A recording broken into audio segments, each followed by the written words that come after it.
ஊழல், ஊறல், போதை இது திராவிட முன்னேற்றக் கழகத்தின் அடையாளம். ஏனென்றால் நான் தரவுகளோடு பேசுபவன். இந்தியாவிலேயே போதை அதிகமாக இருந்த மாநிலமாக பஞ்சாப் இருந்தது.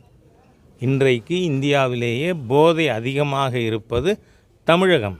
எந்த அளவுக்கு கேவலமாக நம்ம குடிமக்களோட நிலை போயிருக்குன்னா, நம்ம குழந்தை ஸ்கூல்லேருந்து வந்தால் பையை தேடி பார்க்க சொல்லுது. ஒரு பெற்றோரும் பெரியவரும் எங்கே ஏதாவது பொட்டலம் இருக்குமோ அந்த பைக்குள்ளன்னு.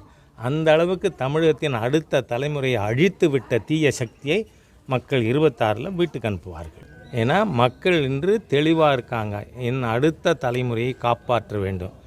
என் பேரக்குழந்தை, என்னுடைய குழந்தை போதைக்கு ஆட்படாமல் காப்பாற்ற வேண்டும் என்று சொன்னால் இந்த ஊழல், ஊறல், போதை இந்த தீய ஆட்சியை வீட்டுக்கு அனுப்பணும். அதனால் மக்கள் தெளிவாக செய்வாங்க.